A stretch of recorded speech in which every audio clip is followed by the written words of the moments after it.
Hay conexiones que, aunque no se ven a simple vista, dan forma a nuestro mundo. Una de las más importantes y de las más críticas es la que une un conflicto militar a miles de kilómetros con el plato de comida que tenemos delante. Hoy vamos a tirar de ese hilo para entenderlo todo. A ver, si miramos este mapa, lo primero que uno piensa es, vale, rutas de energía, oleoductos, gasoductos, lo de siempre. Pero la realidad es que revela algo mucho más profundo. Es una red oculta que determina si la comida llega a la mesa y a qué precio, en todo el planeta. Una red de poder, de energía y, como vamos a ver, de hambre. Y esa es la pregunta central de todo esto. ¿Cómo es posible que las tensiones en un lugar muy concreto del mundo puedan provocar una crisis alimentaria en la otra punta?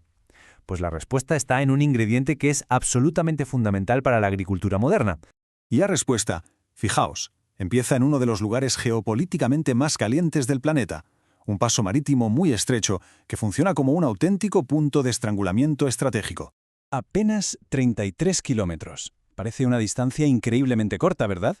Pues por este cuello de botella fluye una parte tan grande de la energía mundial que cualquier problema, cualquier bloqueo tendría consecuencias económicas inmediatas y sobre todo globales. Pero ojo, que este estrecho no es solo para el petróleo. Es la única salida para Irán, que es un gigante mundial en la producción de urea y está justo al lado de Qatar, el mayor exportador de gas natural licuado, o GNL. Y aquí está la clave. Ese GNL es la materia prima esencial para producir los fertilizantes nitrogenados que alimentan al mundo. Así, de repente, la geopolítica del combustible se convierte directamente en la geopolítica del hambre. Pero la cosa no queda ahí. Esta vulnerabilidad en un solo punto es solo el principio del problema. Lo que estamos presenciando es lo que se conoce como una tormenta perfecta, una que golpea los cimientos mismos de nuestra agricultura. Es una pregunta clave para poder conectar todos los puntos. Porque cuando hablamos de fertilizantes, no nos referimos a una sola cosa. Son tres componentes esenciales que, por casualidades del destino, han sufrido un golpe simultáneo por razones totalmente distintas. Son el nitrógeno, el potasio y los fosfatos, el famoso NPK. Estos tres son los pilares sobre los que se aguanta toda la productividad agrícola mundial. Y lo extraordinario de la crisis actual, lo que la hace tan grave, es que las cadenas de suministro de los tres se han roto a la vez.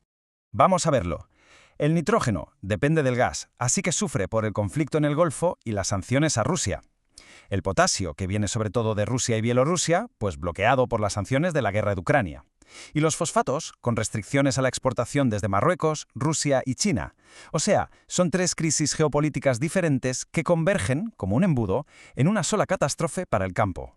Todo esto nos lleva desde la geoestrategia y la química hasta las consecuencias más directas, las más dolorosas, el impacto sobre las personas, porque cuando los fertilizantes desaparecen o se vuelven impagables, el resultado es siempre el mismo. La cifra es abrumadora. 828 millones. Esa es la cantidad de personas en el mundo que ya se enfrentan a la inseguridad alimentaria. Ojo, la crisis de los fertilizantes no crea este problema, pero actúa como un multiplicador brutal de esta tragedia.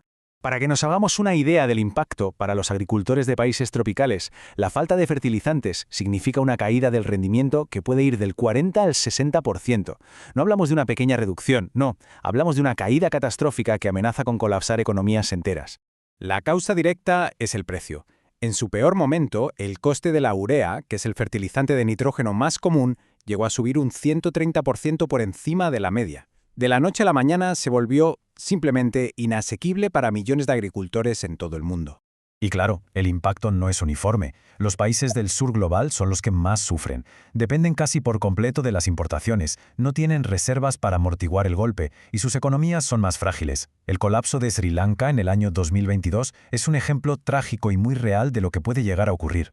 Y ahora vamos a centrarnos en un caso de estudio que ilustra esta dependencia de una forma, especialmente irónica. Un país que está literalmente sentado sobre una fortuna de la materia prima que necesita, pero que sufre la escasez como el que más.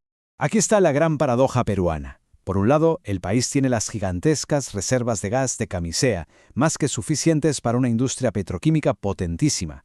Y sin embargo, por otro lado, no tiene ni una sola planta de urea activa. Cero. El resultado es que tiene que importar más del 90% de los fertilizantes que consume. En esencia, exporta la materia prima barata para luego importar el producto ya procesado a precios desorbitados. Y esta es la pregunta del millón, claro. Si el recurso está ahí y la necesidad es más que evidente, ¿qué es lo que ha fallado? La respuesta no es técnica ni financiera, es, como casi siempre, política. Las causas son una tormenta perfecta de factores internos. Hay contratos de exportación de gas que tienen prioridad sobre el desarrollo industrial. Falta una visión de Estado a largo plazo. Existe un lobby muy fuerte de los importadores que se benefician del modelo actual y, para rematar, una inestabilidad política crónica que impide cualquier tipo de proyecto estratégico. Pero bueno, diagnosticar el problema no es el final de la historia. También existe una hoja de ruta, un plan para que Perú y otros países que están en situaciones parecidas puedan construir una salida y recuperar su soberanía. La propuesta es muy clara y va por fases. Primero, lo urgente. Declarar los fertilizantes asunto de seguridad nacional y crear reservas estratégicas, pero ya. Después, a medio plazo, empezar a construir capacidad industrial propia, con un proyecto piloto. Y finalmente, el objetivo estratégico, la autosuficiencia total y la capacidad de exportar a toda la región. Y que nadie piense que esto es una utopía. Otros países con recursos de gas parecidos ya lo han hecho. Trinidad y Tobago, por ejemplo, es una potencia en amoníaco y urea. Argelia y Egipto son otros casos de éxito. Esto demuestra que con voluntad política es totalmente posible transformar un recurso natural en soberanía alimentaria y energética. Y terminamos con esta reflexión del coronel Cubas Mejía, que resume la esencia de todo este análisis de una forma brutal. Al final, esta crisis de los fertilizantes nos obliga a preguntarnos qué significa de verdad ser una nación soberana en el siglo XXI. ¿Es simplemente tener una bandera o es tener el control sobre los recursos que garantizan la seguridad y el bienestar de su gente? Ahí queda la pregunta.